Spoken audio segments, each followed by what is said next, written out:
And welcome to my kitchen. Today I'm going to show you how to prepare your plant powerful kitchen by showing you how I organize my pantry. So we're going to start with the pantry here. On my top shelf I have all my baked good items that I use to bake, the baking soda, baking powder.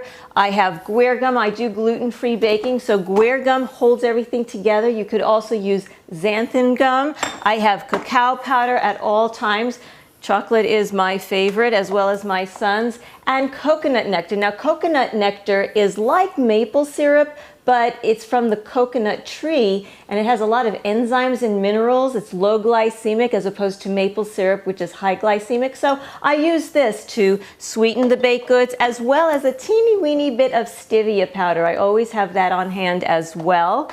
And then the second drawer is my spices. Now, as flavor, using herbs and spices, and this is where I keep them. They have to be kept in dark, because this is not good. This is going to actually degrade your spices, and they're not going to be good for very long because it's near heat and in light. You're going to keep them in the dark, and ideally in very tight containers, airtight containers. I like to make mine alphabetical because sometimes if I'm looking for a spice and it's not alphabetical, I cannot find it even though I know it's in here, and it drives me crazy. So alphabetical spices, and your teas should be in the dark as well in airtight containers. This is my Matcha Green Tea. I like to have this once a day. Some people like to have it more. It's really soothing. It's a nice, warm, soothing drink.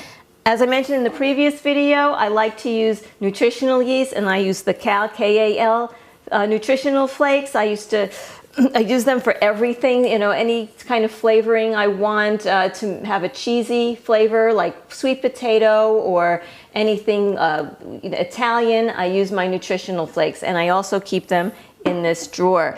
In the third drawer, I have my flours. Now, I bake a lot, so I'm going to keep them here because I'm using it constantly. If you don't bake a lot, you might want to keep your flours in the freezer in airtight containers so they don't go rancid. But I keep mine here because I do bake a lot, and I make a gluten-free flour mix. If you want the recipe, just ask me, and I keep that in here, and it's always ready to go, so I'm not mixing my flours at the last minute.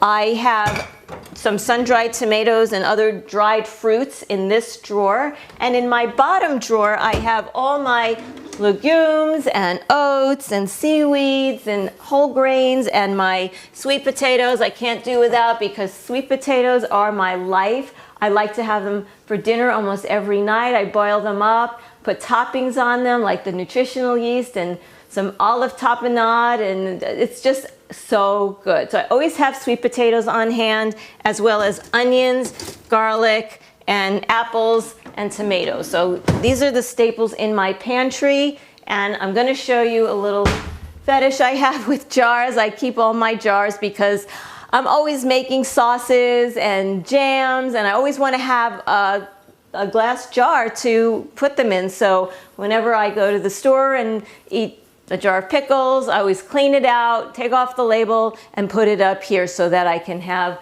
a jar to put my stuff that I make. Now here is my place where I keep all my pots and pans. I never put them away because I'm always using them. This is stainless steel, non-reactive, so that you can put tomato sauce in there. It's not going to react. And I use this one the most. It is the saute pan with the flat edges here and a top. The skillet has flared edges and it doesn't have a top. So I'm always using this one. I have a 5-quart pot for soup and other smaller pots as well. So this is the basic of my pantry.